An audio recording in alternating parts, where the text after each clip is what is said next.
마가복음 7장 24절로 30절 말씀까지 보겠습니다. 마가복음 7장 24절로 30절 말씀입니다. 제가 봉독하도록 하겠습니다. 마가복음 7장 24절. 제가 가지고 있는 성경은 65쪽입니다. 봉독하겠습니다. 예수께서 일어나사 거기를 떠나 두로 지방으로 가서 한 집에 들어가 아무도 모르게 하시려 하나 숨길 수 없더라.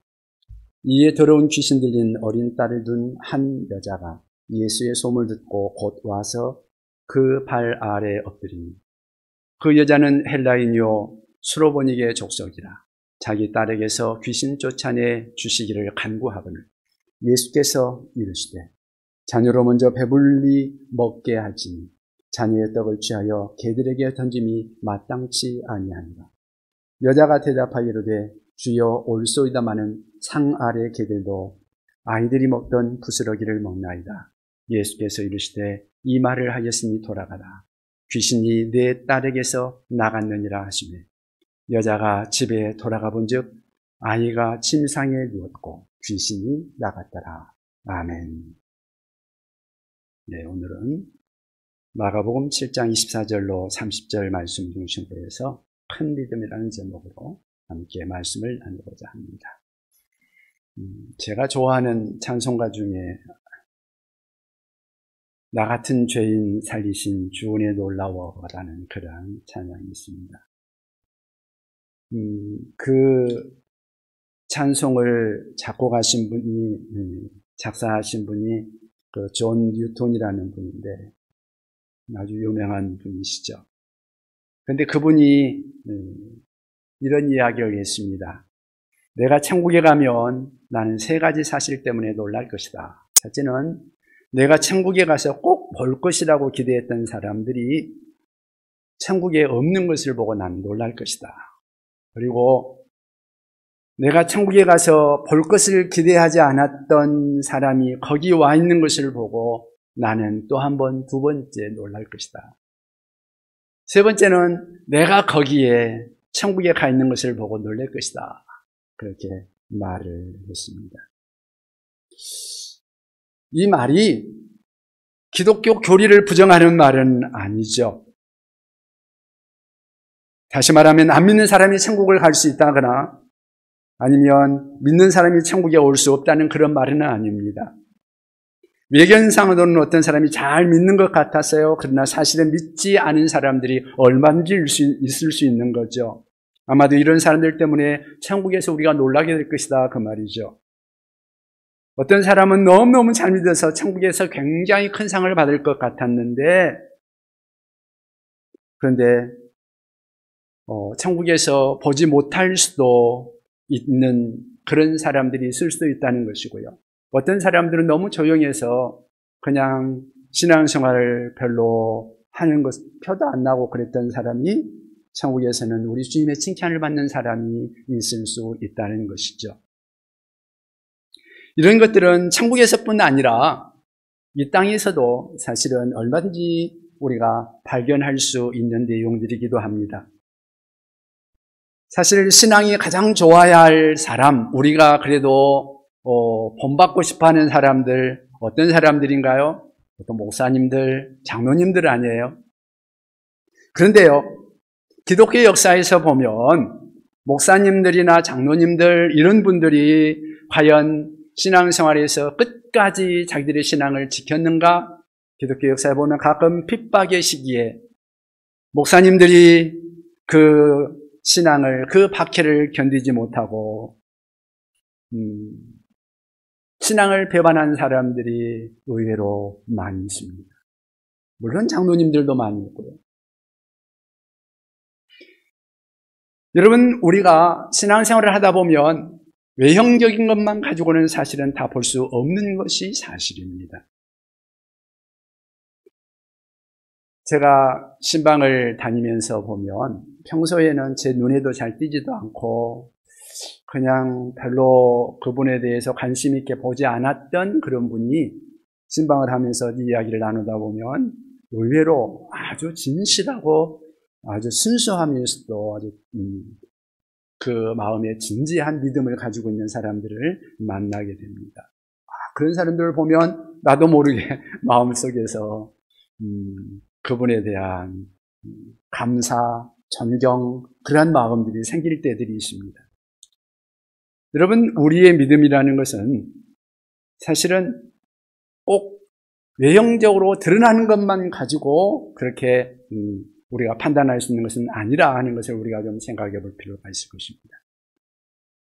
예수님 당시에 우리가 가장 큰 믿음을 하고 기대할 수 있고 기대할 만한 사람은 누구일까요?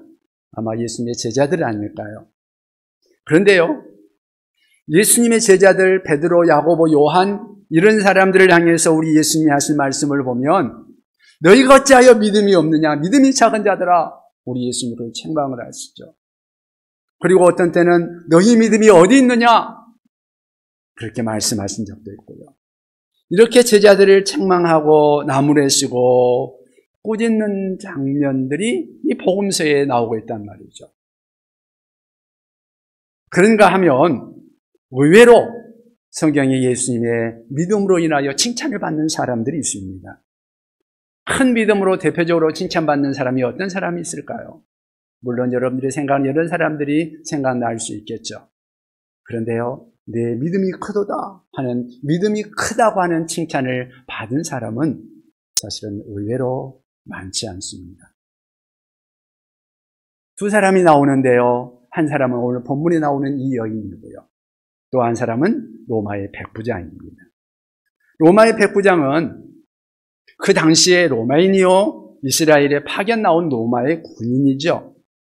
그런데 그 사람이 아들이 아프니까 예수님께 찾아와서 예수님께 내 아이 좀 고쳐달라고 말하는 거죠.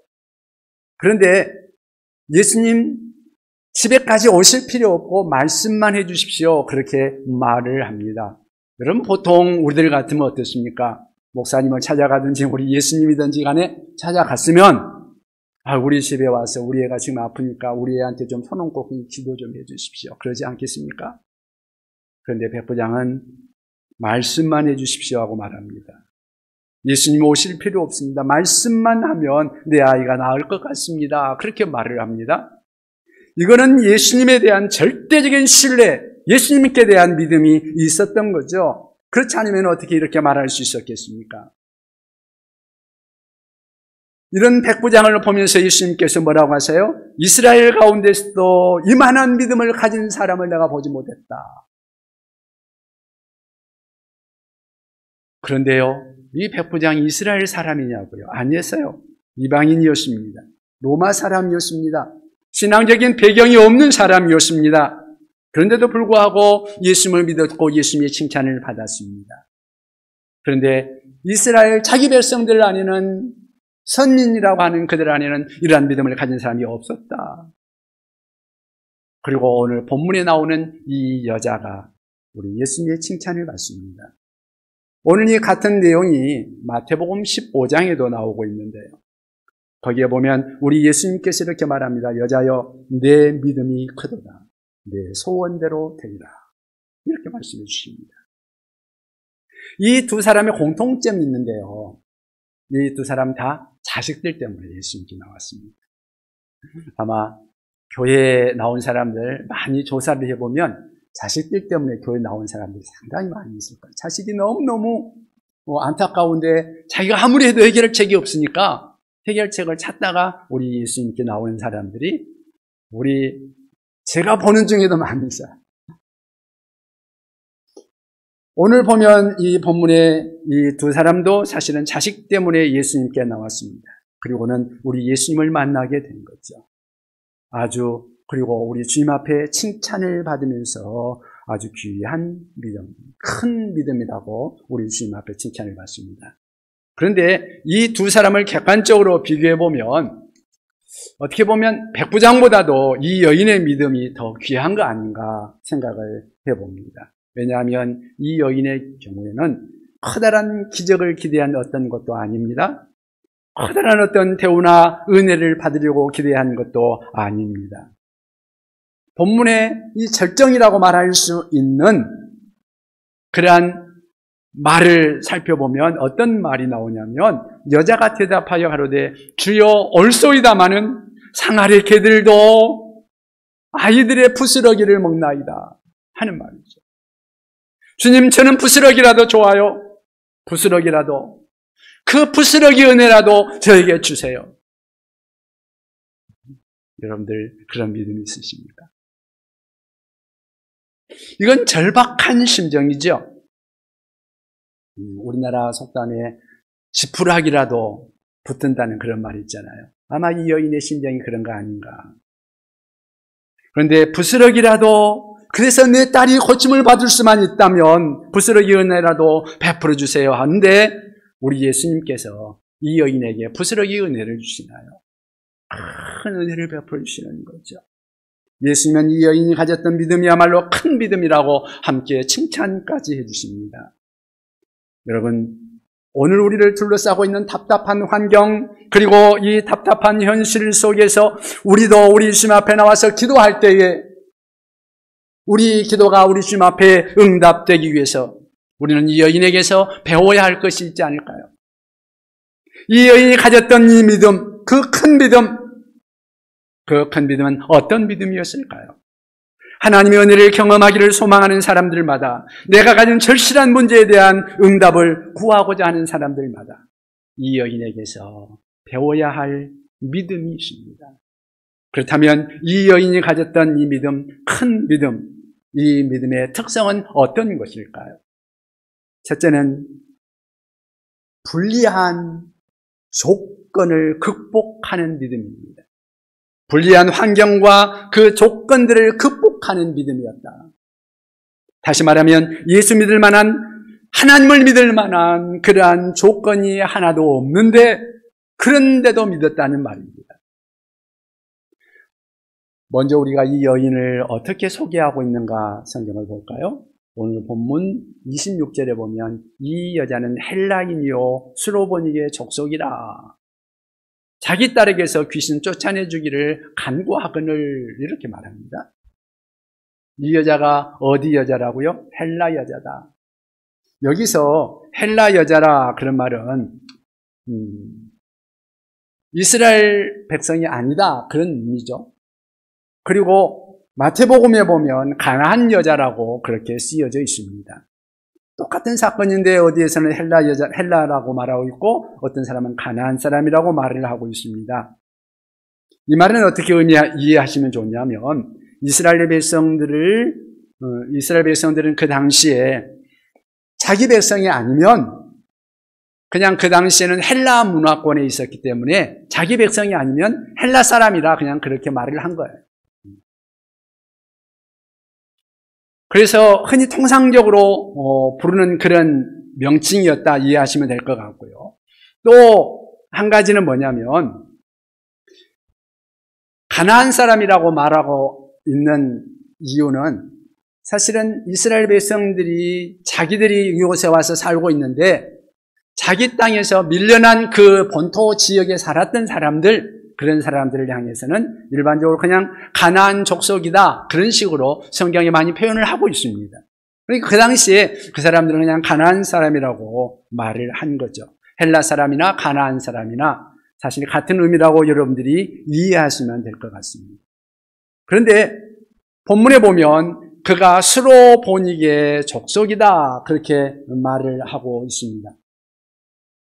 수로보니게라는 말은 무슨 말인가 하면 그 지방이 수리아 지방이라는 의미에서 수리아라는 그런 의미에서 수리라는 말, 그 다음에 보니게라는 말은 혹시 여러분들이 페니키아라는 말들, 유럽 이런 것들 소설이나 그런 것 들으면서 보면서 본 적이 있는지 모르겠어요. 그 베니게 사람이었다. 그래서 수로보니게. 여기서 이 여인은 그러니까 시리아 지방 베니게 사람이라는 그런 의미로 그냥 대충 여러분들이 이해하시면 될 것입니다. 이 지역은 두로 지역이었다. 성경은 이야기를 하고 있습니다. 24절에 예수께서 일어나 거기를 떠나 두로 지방으로 가서 그렇게 말하고 있죠. 여기 말하고 있는 두로는 어디쯤인가 하면 이스라엘 영토가 있으면 이스라엘 영토 왼쪽에 지중해 쪽에서 조금만 더 올라가면 두로와 시돈이라는 지역이 있습니다. 그 지역이 바로 지금 예수님이 간 그런 지역입니다. 근데 거기는 이스라엘 땅 바깥이라고 생각하시면 될 것입니다. 영토 바깥이다. 지금으로 말하면 그 나라가 레바논 지역입니다. 레바논 국토 안에 있는 지역입니다. 그런데 이스라엘하고는 가까운데 이스라엘 영토 밖에 있는 그런 나라였어요. 그리고는 두 나라는 서로 사이가 안 좋았습니다.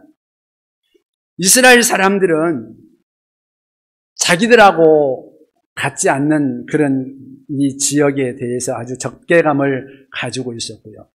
가까운 도시지만 서로 적대시하고 박해하는 그런 지역이었다고 이해하시면 될 것입니다. 그래서 이 땅을 이스라엘 사람들은 이방인의 땅, 어두움의 땅이라고 그렇게 생각했습니다. 유대인들은 그래서 그들을 표현하기를 보통 유대인들은 좋지 않은 사람들에 대해서 이야기하기를 개라고 이야기하잖아요. 우리나라도 그냥 화가 나가지고 말할 때는 개 뭐라 그러잖아요. 그런 것 같이 생각하시면 될 것입니다. 그런데 예수님이 왜 하필이면 그 두로 지방으로 가셨을까? 우리가 성경의 여러 가지 일련의 과정들을 살펴보면서 좀 이유를 생각해 보면은요. 예수님이 그 갈릴리 지역에서 하나님의 말씀을 가르치고 그러다 보니까 바리새인들하고 막 부딪힌 거예요. 그래가지고 그들과 막 이제 논쟁하는 부분들이 성경에 나오고 있잖아요.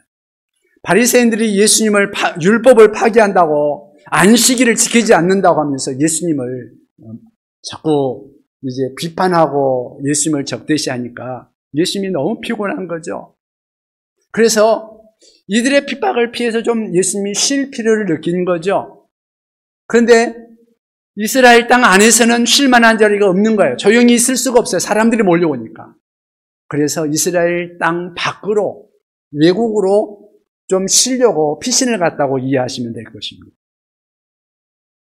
그래서 두로라는 이방 땅으로 갔는데 뜻밖에도 그곳에서 예수님이 또 믿음의 사람을 만나는 거죠. 예수님을 신뢰하는 아름다운 믿음의 사람,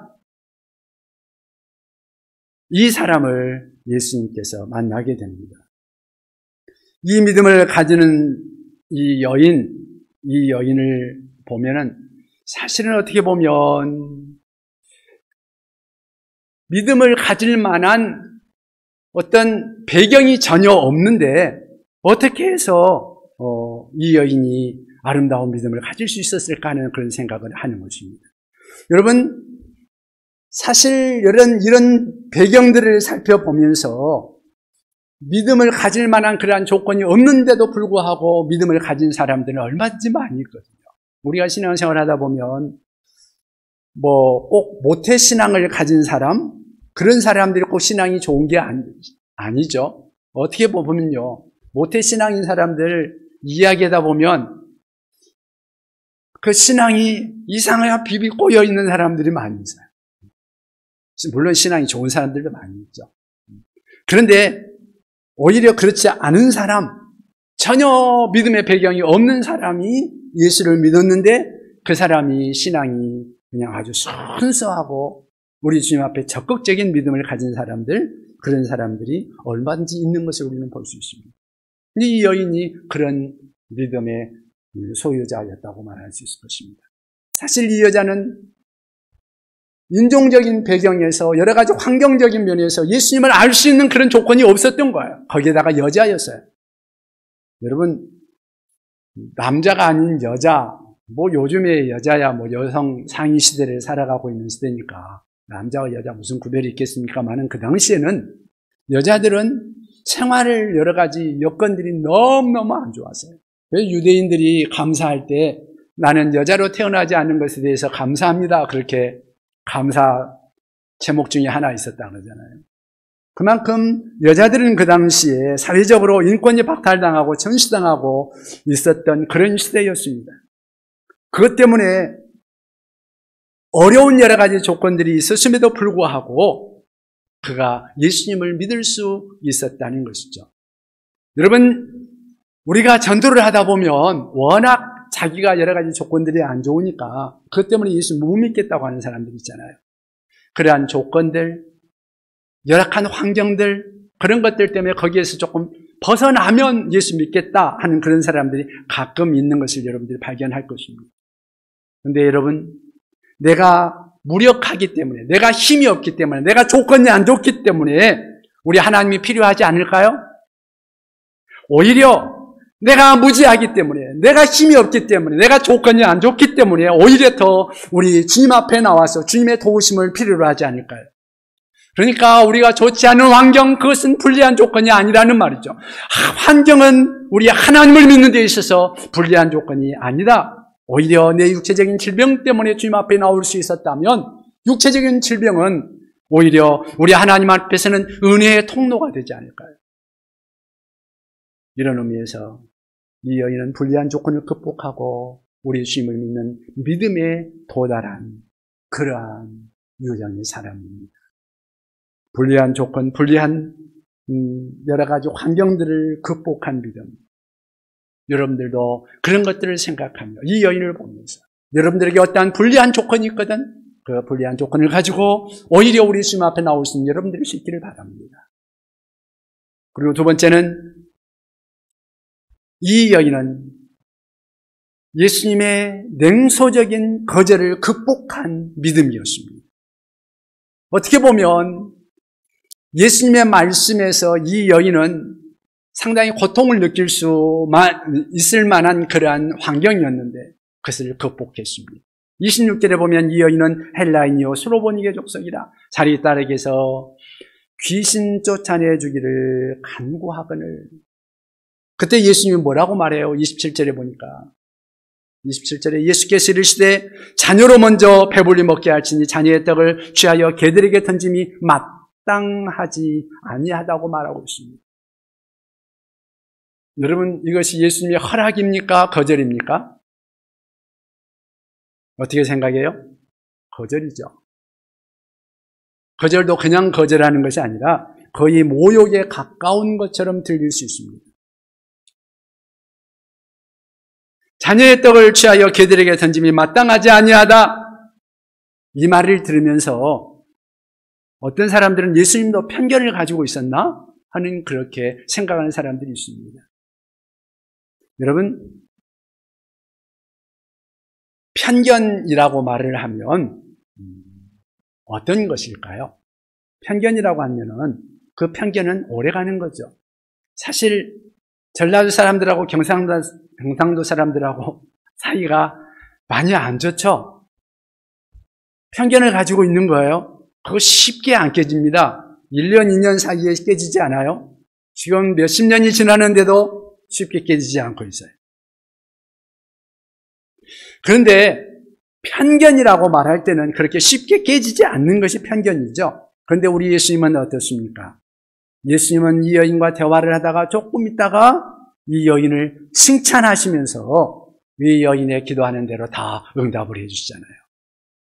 그러니까 이 말을 볼 때 우리 예수님은 이 여인에 대해서 편견을 가지고 있었던 것이 아니라 예수님이 이 여인의 믿음을 테스트하고 있었던 것이다. 그렇게 볼 수 있습니다. 예수님은 지금 이 여인을 테스트하고 있는 것입니다. 어떻게 반응하는가? 그래서 우리 예수님께서 이 여인에 대해서 한번 알아보고 있는 것이었죠. 내가 의식하든 의식하지 않든 간에 사실은 우리 하나님은 우리를 늘 다루어 보고 계시고 우리를 테스트하고 계시는 것을 여러분들이 이해하시기를 바랍니다. 사실은 우리 예수님께서는 이 여인에 대해서 오히려 그 믿음이 어떤 믿음인지 알아보고 싶어 해서 우리 예수님께서 이 말씀을 했다고 생각합니다. 특별히 오늘 이 사건을 통해서 예수님은 이 여인의 믿음이 드러날 수 있는 하나의 어떤 배경을 오히려 제공하고 있다고 볼 수가 있습니다. 그리고 그 여인은 거기에서 합격했다는 것이죠. 마태복음하고 비교를 해보면요. 마태복음에는 예수님이 처음에는 한 말씀도 대답하지 않았다고 말합니다. 침묵했다. 여러분, 하나님 앞에 기도 많이 하시죠? 그런데 기도할 때마다 하나님이 직접 응답하시나요? 열심히 기도했는데, 금식하며 기도했는데 하나님이 응답하지 않는다. 그러면 우리는 어떻게 해석합니까? 하나님이 안 들어주시나 보다. 그렇게 생각하고 후퇴하기 쉽습니다.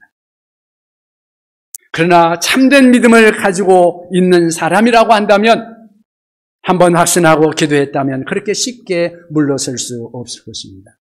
믿음은 믿음의 속성상 지속적입니다. 우리가 한번 기도해서 응답이 오지 않는다고 해서 그냥 안 믿어버린다, 그냥 떠난다, 그건 신앙이 아니죠. 그것은 하나의 흥경이라고 말할 수 있습니다. 여러분, 일회용 자판기에다가 돈 넣으면 거기에서 음료수가 나와서 음료수를 먹는 것 같이 기도를 그런 식으로 생각한다고 하면 그건 잘못된 것이죠. 우리의 기도는, 우리의 믿음은 우리 하나님과의 인격적인 관계입니다. 내가 믿는다. 그러면 한 번 믿는다면 그 믿음은 지속적으로 믿어야만 진짜 믿음인 거죠. 좋으신 하나님은 우리의 어떤 계획이 있어서 지금 당장 내가 구하는 것 그대로 응답하시지 않을 수 있다 하는 것을 우리가 생각하고 인격적으로 우리 하나님을 믿어야 하는 것입니다. 하나님은 나를 아십니다. 현재도 아시고 미래도 아십니다. 무엇이 최선인지를 알고 계시는 분이십니다. 그래서 하나님을 사랑하는 자 곧 그 뜻대로 부르심을 입은 자들에게는 모든 것이 합력하여 선을 이루느니라 말씀하신 그 말씀을 믿고 당장 응답이 나타나지 않아도 끝까지 우리 주님을 믿는 믿음, 그 믿음이 바로 진짜 믿음이죠.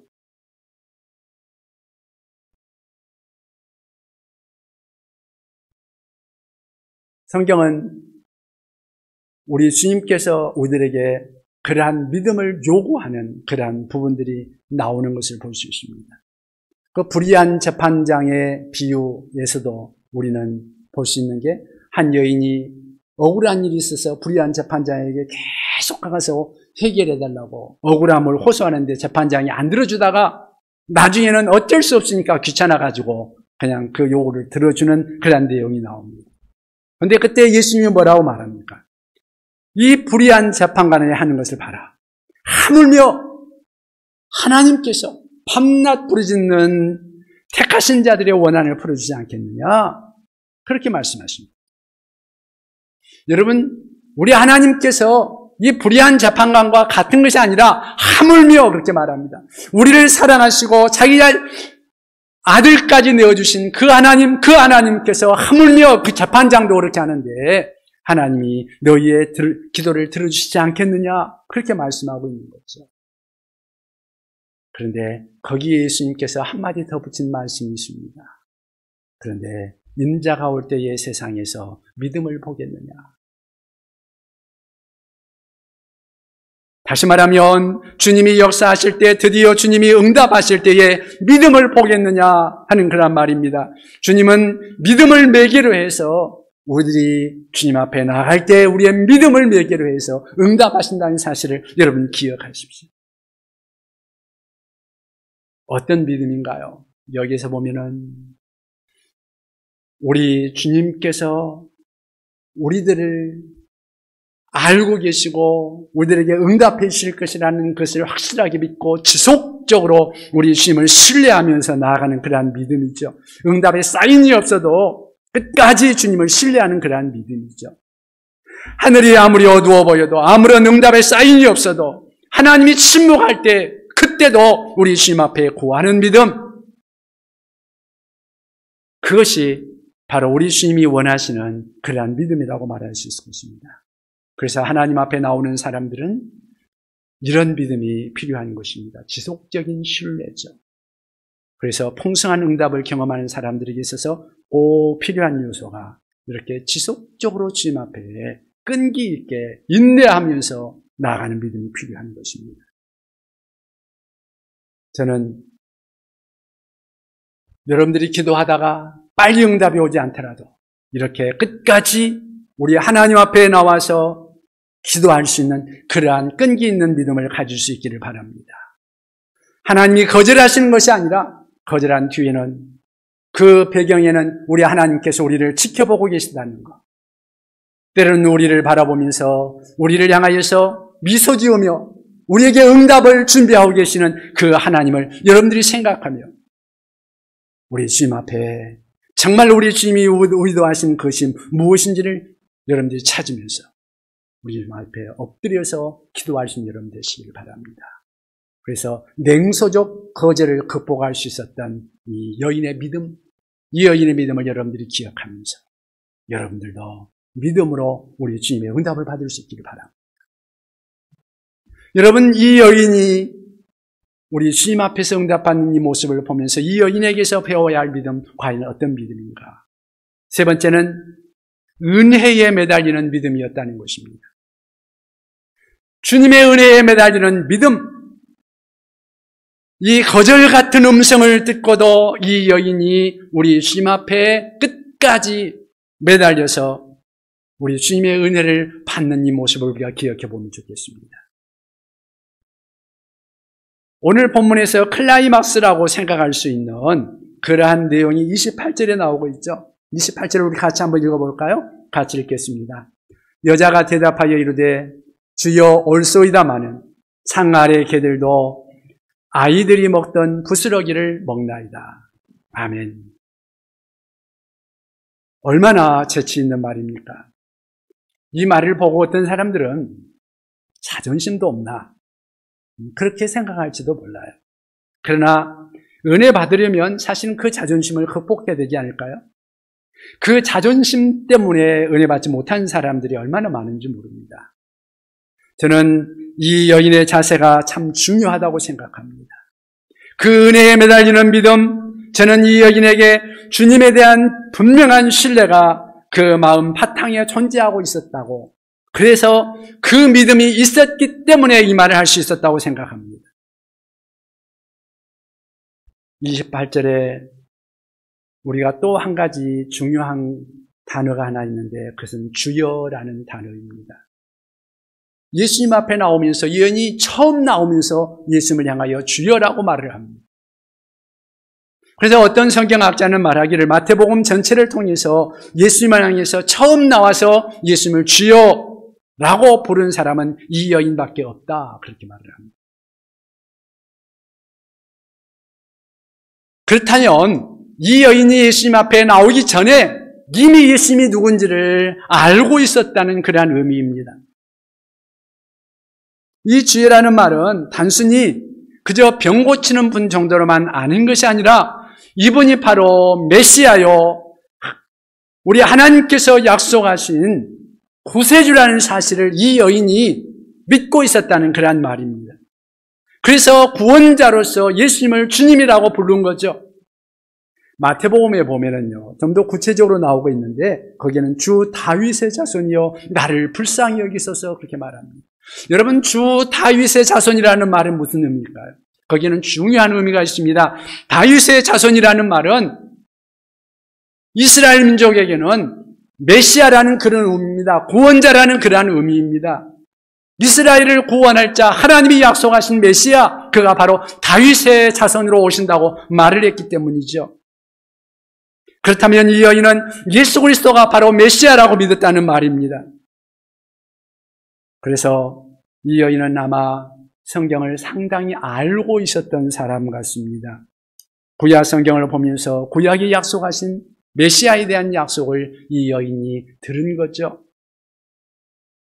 여러분들이 이러한 내용들, 메시아에 대한 내용들을 좀 더 알고 싶으면 이사야서 60장 이후를 쭉 읽어보시면 거기에 예수님께서 이방인들을 향한 구원에 대해서도 이야기하고 있는 것들을 볼 수 있습니다. 메시아가 오시면 그분이 가난한 자들을 기억하실 것이고 이방인들에게, 상한 마음이 상한 사람들에게, 만민들에게, 열방들에게 복음을 전하게 될 것이라고 말씀을 하십니다. 그리고 이 여인은 그 말씀을 붙든 거죠. 그렇다면 주님이 나에게 은혜를 주실 수 있지 않겠느냐는 그런 믿음을 가진 거죠. 그래서 27절을 자세히 보면은 뭐라고 말합니까? 한번 거기에 보면 이렇게 말합니다. 예수께서 이르시되 자녀로 먼저 배부르게 먹게 할지니 자녀의 떡을 취하여 개들에게 던짐이 마땅치 아니하니라.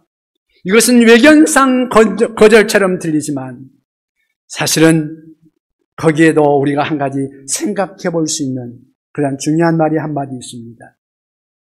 이 여자는 예수님의 말씀을 자세히 들은 것 같습니다. 거절은 거절인데 그 가운데서도 그 말씀을 구체적으로 들으면서 한 가지 가능성을 발견하는 것이죠. 여러분, 우리가 하나님의 말씀을 들을 때 그냥 피상적으로만 들어서는 안 되는 것이죠. 이 여인은 예수님의 말씀을 들으면서 자녀에게 먼저라는 말을 하고 있는 것을 듣게 됩니다. 먼저라는 말이 어떤 의미가 있을까요? 자녀를 먼저 배부르게 할 것이다. 여기서 자녀라는 말은 누굴까요? 이스라엘 백성들이죠. 구원 역사에 있어서 하나님께서 이스라엘 백성들에게 먼저 복음을 전하고 이스라엘 백성들을 먼저 기억하고 그들에게 은혜를 베푸시는 것, 그것은 성경적입니다. 구속사의 섭리의 순서입니다. 그런데 거기에서 이방인이 제외되었나요? 아니요. 이방인들에게, 만민에게, 열방에게 복음이 증거될 것이라고 성경은 말하고 있습니다. 그러니까 먼저 이스라엘에게 복음을 전하고 이스라엘에게 먼저 은혜를 베풀어 주시고 그 이후에는, 그 다음에는 이스라엘 밖에 있는 사람들, 이방인에게도 이 복음이, 은혜가 증거될 것이라는 것이죠. 그래서 이 여인은 그 말씀을 붙들고 우리 심 앞에 엎드렸다고 말할 수 있을 것입니다. 교회 생활하는 사람들 보면 은혜 받은 사람들에게는 은혜 받은 증거들이 있는데요. 은혜 받은 사람들은 대부분이 말씀을 붙듭니다. 그 은혜 받은 증거로 말씀에 대한 애정, 말씀에 대한 사랑이 나타납니다. 그래서 우리와 하나님과의 거리는 어쩌면 말씀과 나와의 거리가 아닌가, 그렇게 생각해 볼 수 있다고 생각합니다. 이 말씀이, 하나님의 이 말씀이 내 가슴에서, 내 마음에서 얼마의 거리에 있는가, 얼마나 가까이 내게 다가오고 있는가, 내가 이 말씀을 들으면 이 말씀에 내가 반응을 하는가, 내가 거기에 감동하는가, 내가 감격하고 응답하는가, 그 말씀과의 거리가 바로 하나님과 나와의 거리가 아닌가.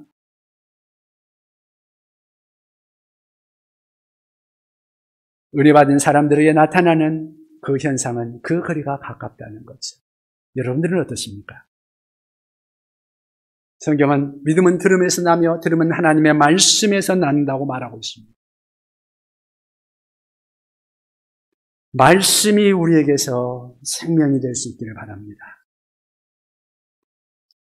성경은 먼저 구원의 역사는 이스라엘에게서 먼저 일어나고, 그런데 그것이 열방을 퍼져나갈 수 있다. 이 여인에게서는 바로 그것을 붙들고 있는 모습을 보게 되는 것입니다. 주님, 그렇다면 먼저 자녀들에게 떡을 주는 거 옳습니다. 그런데 부스러기 은혜라도 주세요. 이 여인의 심정, 우리 주님, 나의 부스러기 은혜라도, 내게 부스러기라도 주세요. 여러분, 우리 주님께서 우리에게 주실 때 부스러기를 주실까요? 아니죠. 우리 주님은 이방인에게도 동일한 은혜를 베풀어 주시고 계시지 않습니까? 영접하는 자, 곧 그 이름을 믿는 자들에게는 하나님의 자녀가 되는 권세를 주셨다. 모든 사람들이 동일합니다. 이방인이라고 해서 차별이 없습니다. 부스러기 같은 그것이 놀라운 은혜로 다가오고 있는 것을 보게 되는 것입니다. 이 테스트에 합격한 여인, 마침내 주님의 말씀 붙들고 겸손히 주님 앞에 나와 엎드려서 부스러기 은혜라도 주옵소서로 구했는데 마침내 우리 주님께서 커다란 은혜를 주셨습니다.